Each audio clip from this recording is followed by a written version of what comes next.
This poem is about a little girl, Amanda, who is constantly pointed out by her mother for making petty, silly mistakes.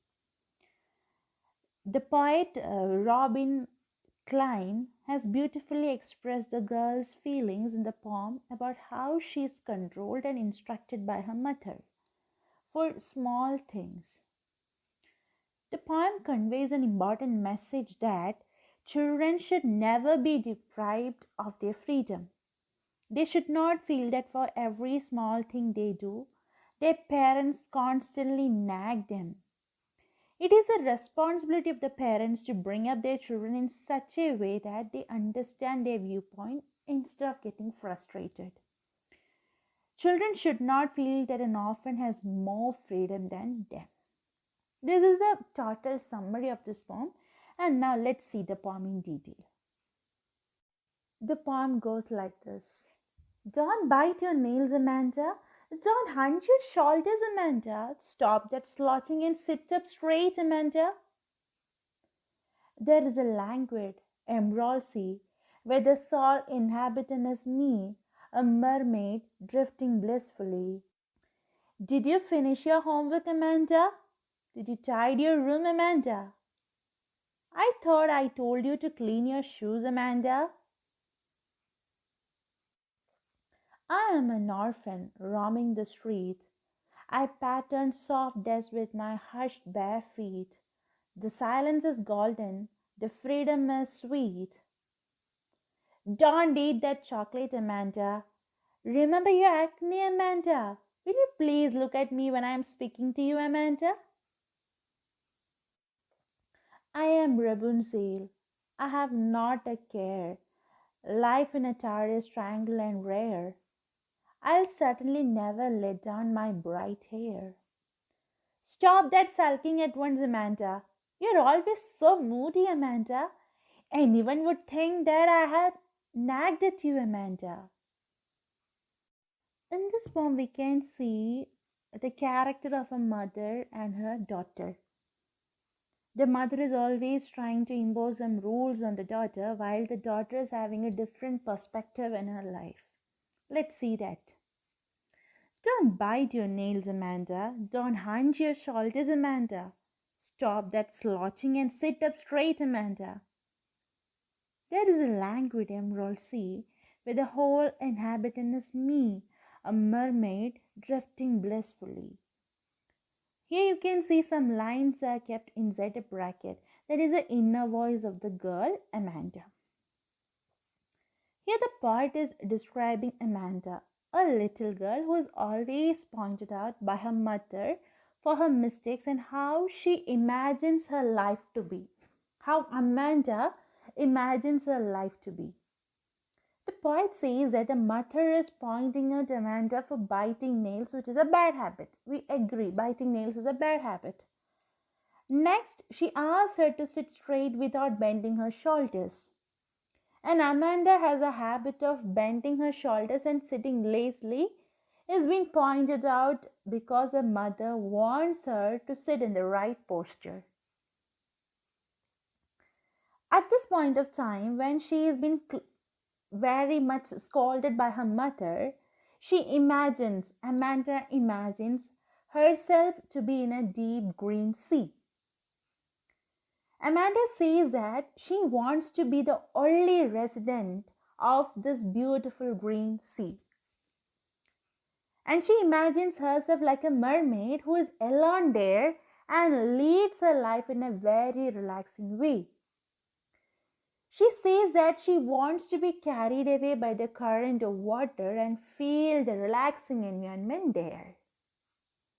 Now let's focus on the literary devices used in these lines. First thing we have anaphora. Anaphora means repeated use of a word at the start of two or more lines. And here we can see don't is being repeated in the initial part of the line. So we can say the poetry device is anaphora. Then we have assonance. Assonance means a repetition of vowel sound or the vowel letter. Here we can see the repetition of O sound. Don't hunch your shoulders. O sound is being repeated. Then we can see the poetry device metaphor. Metaphor means we are comparing two different objects without using like or as. That is called metaphor, comparison of two different objects without using the word like or as. And here we can see the color of the sea is being compared with the color of emerald. Use a word emerald. See for green color of the sea being similar to the color of emerald. So we can say that the color of sea is being compared with the color of emerald. Emerald means that is a precious stone, a green color stone. Then we have the repetition, poetry device repetition, because the word Amanda is being repeated many times in different parts of the sentence. So we can say the poetry device is repetition. So don't get confused with anaphora and repetition. Repetition is a repeating of a word or a phrase at any part of the sentence. But anaphora means it will be in the beginning of the sentence. Repetition of the word in the beginning of the sentence. Then we have alliteration. Alliteration means repetition of the consonant sound. And we have the repetition S sound. Stop that slouching and sit up. S, S, S. Then we have allusion. Allusion means we are using a very famous object. We are using a very famous thing in our lines. And here we have mermaid. Mermaid is a very well-known imaginary creature which is very famous. And we are using the same thing here. That is called allusion. The last poetry device used in these lines is imagery. Imagery means we are getting an image of something with the help of any of our sense organs. Like in the word, you can say drifting blissfully. Drifting blissfully, when you're hearing this word, we can imagine something is being lifted happily. We can feel the sight of something being lifted with our eyes. We can imagine something is there in front of our eyes. That is why the poetry device used there is imagery.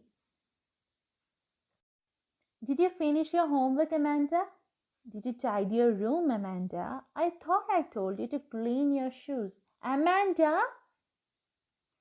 I'm an orphan, roaming the street. I pattern soft dust with my hushed bare feet. The silence is golden, the freedom is sweet. In these lines, the poet says that Amanda's mother is inquiring her about whether she has done her homework or not. And then she asks her whether she has cleaned her room or not. And she is even reminding her to clean her shoes.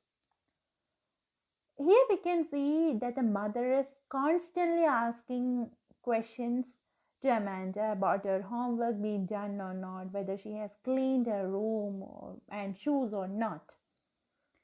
But on the other hand, while Amanda is listening to her mother's instructions, she thinks or she imagines herself to be an orphan who is roaming in the street. This means that she imagines if she would have been without parents, she would have walked freely in the streets.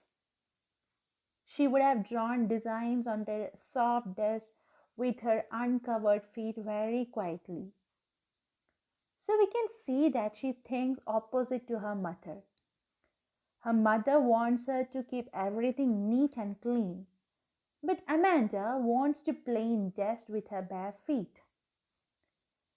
And moreover, she is so fed up. Amanda is so fed up of this constant instructions from her mother that she says silence is golden, which means that silence is very crucial and precious. And she further says that freedom is sweet. This means she never feels free when she is with her mother. She is being constantly or frequently asked questions by her mother, and now she's fed up.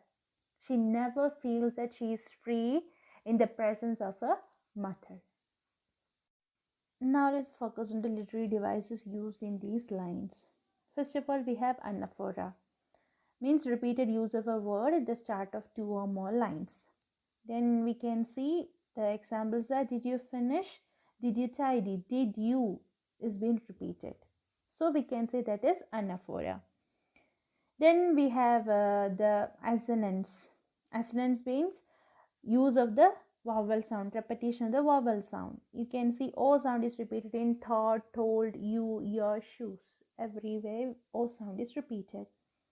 Then as usual, the word Amanda is repeated in different parts of these lines. So that is a repetition. Then we have metaphor. Metaphor means it is a comparison of two different things. Like we cannot compare silence to golden.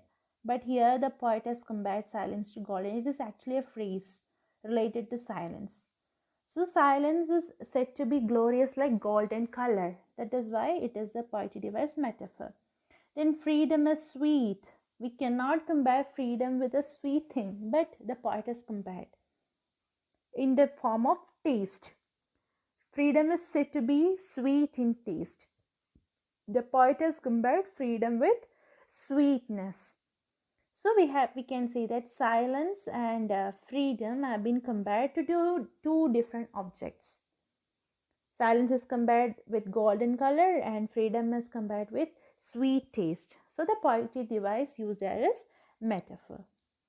Remaining part of this poem will be explained in the next video, and I am giving you a task. You have to find out the rhyme scheme or the rhyming pattern of these lines. Thank you for watching.